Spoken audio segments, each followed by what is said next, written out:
વાહ બાપુ તાતળિયાની બાજે ઊંચી ઊંચી ભાંગા જમાયો આહા ઊંચી ઊંચી ભાંગા જમાયો એ મોદાબાજી હાલો ને આવી દુખે આને તો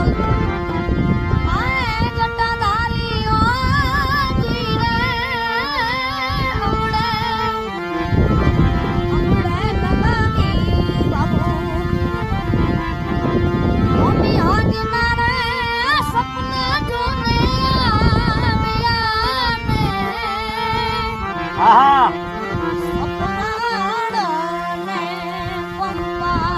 હા બાપુ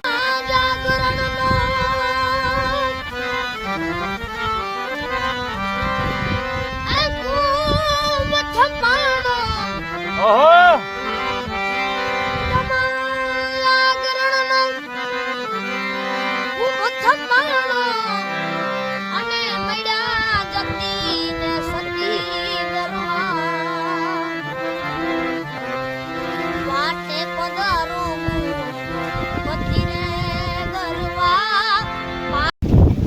દર્શક મિત્રો સિંગર માલતે જેઠવા ચેનલમાં આપ સૌનું હાર્દિક સ્વાગત.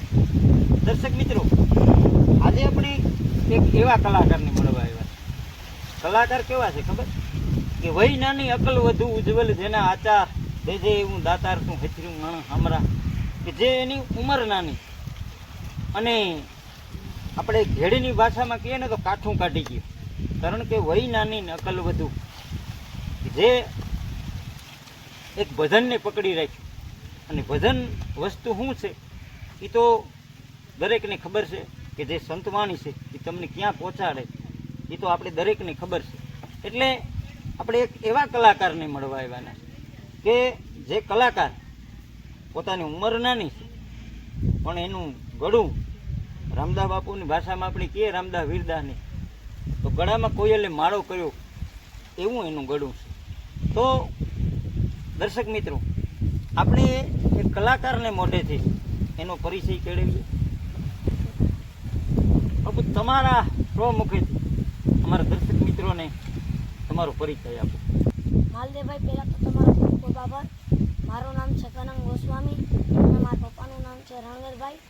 મારો તાલુકો અને જિલ્લો પોરબંદર છે અને હું પોરબંદર ગામમાં એક રતનપુર ગામમાં રહું છું, વાડી વિસ્તારમાં. વાહ વાહ. તો દર્શક મિત્રો, બાપુએ એમનો એના સ્વમુખેથી એનો પરિચય આપ્યો અને કરણ ગોસ્વામી નામ છે બાપુનું. નામ એવા ગુણ છે એટલે બાપુ તમને આગળ એ વાત તરફ કરણ બાપુ લઈ જાય કે બાપુ તમારી ઉંમર કેટલી? મારી ઉંમર 10 વર્ષ. અત્યારે બાપુ તમારો અભ્યાસ ચાલુ છે? કેટલામાં ભણો? 5. તો દર્શક મિત્રો, 5મું ભણે, 10 વર્ષની ઉંમર છે કરણભાઈની. પણ કરણભાઈ, મારે તમને એ વાત તરફ લઈ જવા છે કે તમે ભજનનો તમને શોખ ક્યાંથી થઈ ગયો? પહેલાં તો મારા દાદા હતા એમાંથી મને શોખ. મારા દાદા હતા એમાંથી સંગીતમાં પ્રોગ્રામમાં જતો ઘણે સાંભળવા. હા હા. એમાંથી શોખ. તમારા દાદાનું નામ શું? તુલસીભાઈ. વાહ વાહ.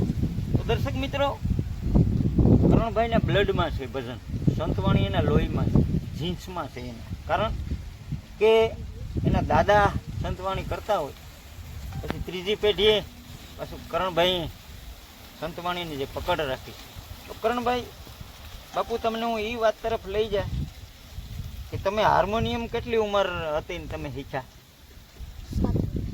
7 વર્ષના હતા ને હાર્મોનિયમ શીખ્યું. તમારો હાર્મોનિયમનો ગુરુ કોઈ કે તમારી રીતે શીખ્યા તમે? વાહ.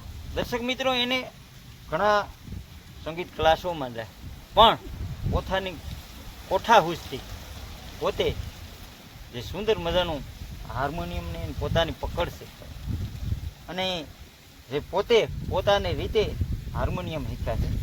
તો બાપુ, જે તમે હાર્મોનિયમ શીખ્યા બરાબર અને તમે આગળ આગળ જે પ્રગતિ કરી, તો સૌ પ્રથમ અમને ગણપતિ વંદના સુંદર મજા અમારા દર્શક મિત્રોને ભજન સંભળાવો એમ રાખી મોકલવાનું મિત્રો. તમને યોગ્ય લાગે અને તમને જે ગમતો હોય એ ગણપતિનું ભજન સંભળાવો અમારા દર્શક મિત્રોને.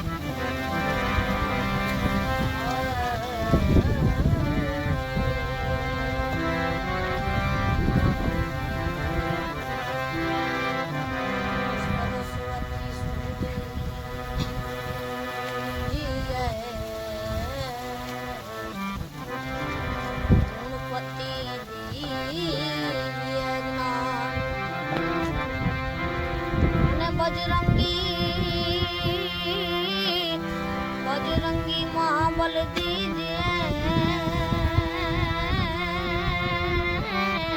હા ગોસ્વામી सतगुरु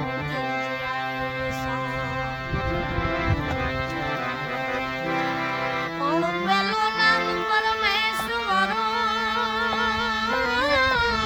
હા ઈશ્વરદાન जेने आखा जगत ने मंडो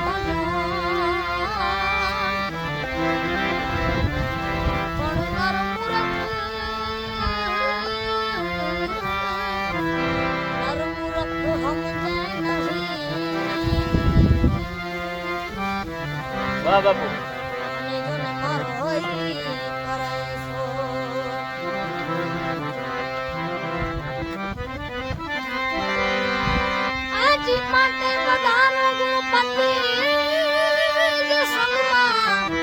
હા બાપુ હા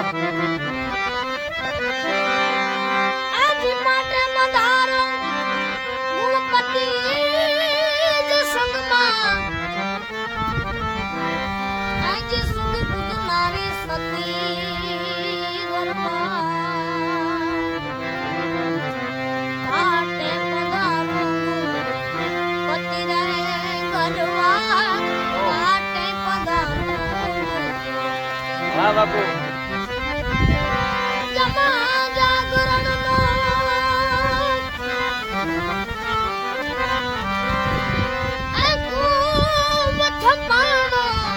ઓહો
હા બાપુ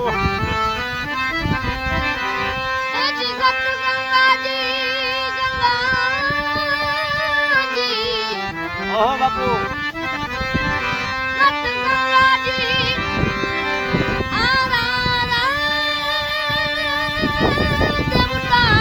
ઓહો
દર્શક મિત્રો,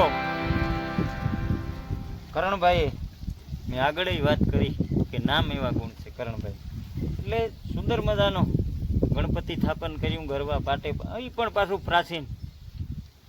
કરણભાઈ, તમને હું એ વાત તરફ લઈ જાય કે જે તમે અત્યારે અભ્યાસ ચાલુ, બરાબર, અને તમારી એવડી ઉંમરમાં તમે હાર્મોનિયમની એવી તમારી પકડ છે, સંતવાણીમાં પકડ છે, તમને એ વિચાર ક્યાંથી આવ્યો તમારી એવડી ઉંમરમાં કે આપણી સંતવાણી શીખવી? એવડે ઉંમરના તમારી ઉંમરના જે સિંગરો કલાકારો છે અત્યારે હિન્દી ગીત બાજુ દો. તો પેલા કાનદાસ બાપુના વાહ વાહ. પછી ભજન સાંભળા સારું લાગ્યું. દર્શક મિત્રો, એના વિચારો શુદ્ધ હોય ને પછી એમાં કાંઈ ઘટે જ નહીં. એક કહેવત છે કે ફૂલબાઈના કાતિલમાં ફોદો ફળદો નોય બાકી. એટલે એવડી ઉંમર મેં આગળ વાત કરી કે વહી નાની અકલ વધુ જુવલ જેના આચાર દેજે એવું દાતાર તું હચનું માણસ સાંભળા. કારણ કે એવડી હજે તો એની 10 વર્ષની ઉંમર, 5મા ધોરણમાં અભ્યાસ કરી, છતાં પણ કરણ બાપુ, કાનદાસ બાપુ અને પૂજ્ય નારાયણ બાપુને સાંભળી અને બાપુ શીખ્યા સંતવાણી. બાપુ ધન્યવાદ છે તમને, કારણ કે આ આવડી ઉંમરમાં જઈ તમે સંતવાણીની પકડ છે. તમે ગણપતિ જોરદાર પડાયું અમારા દર્શક મિત્રોને. તો બાપુ, તમને સંધ્યા ફાવે? હા, સંધ્યા તો સંધ્યામાં તમને પ્રિય ભજન કયું? હાલો ને વિદુર. વાહ વાહ. તો અમારા દર્શક મિત્રોની સંધ્યા સંભળાવો. હાલો ને વિદુર ઘેર જાય.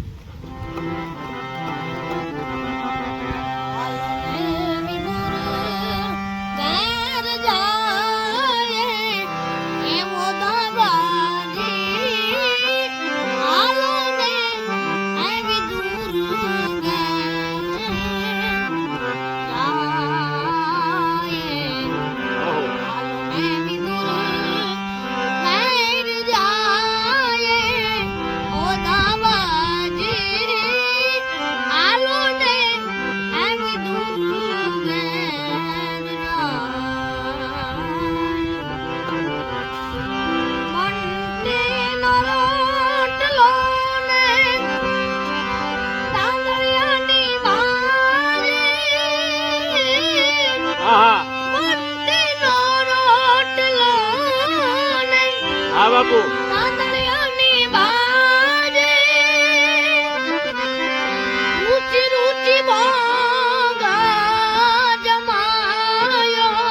હા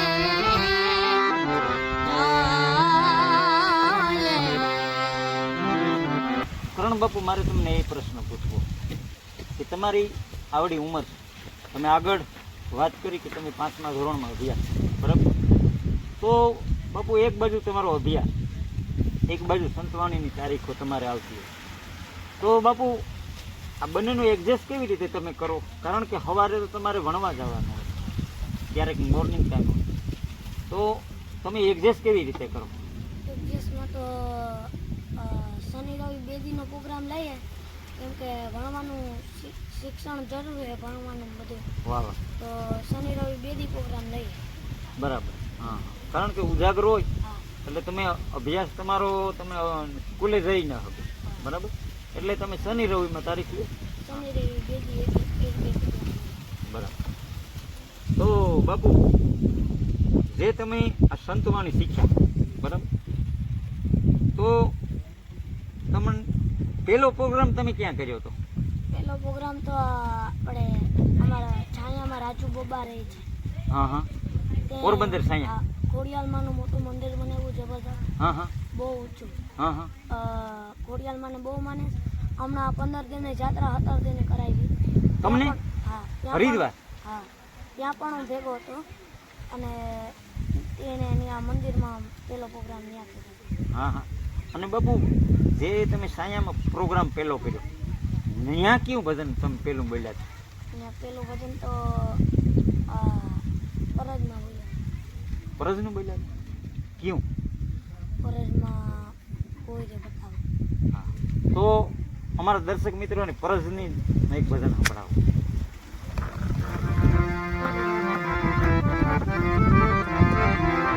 કોઈ રે બતાવો યમને જોગીણોજી. કોઈ રે બતાવો અમને જોગીણોજી. જોગી મારી કાયાનો રે ઘડમાં કોઈ રે બતાવો યમને જોગીણો. અને હું હજી એક પરજનું ભજન સંભળાવું છું. વાહ વાહ વાહ તે ભજનનું નામ છે કાને કુંડલ. વાહ બાપુ વાહ. કાંદા બાપુનું પૈસા લે. કાને કુંડલ આય જટાધારીઓ જીરે અવડે અવડે નગાની બાબુ. મોટી હાજના રે સપના જોને આવ્યા ને. આહા. સપનાડને પંપા હા બાપુ. 92 લાખ તુજે રાણી તારે માણવો ઓ જીરે ભૈયા તારા અખંડ જોને. એ ભંડાર. આજો રે પીજો ને રાણી દંડવા પુરોને. હા બાપુ. કપડા પહેરો મોંઘેરિયા. કાને કુંડળ આ જટાધારી રે જીરે અંગડે અંગડે લગાવી બાબુ. હા બાપુ. અંગડે લગાવી બાબુ. વાહ બાપુ. સુંદર મજાની બાપુ એ ફરજ સંભળાવશો. બાપુ અમારા દર્શક મિત્રોને તમે ફરજ સંભળાવી એ તો પાછી કાંદા બાપુ કાને કુંડલ જટાધારી મારી ફરી છે એ ફરજ.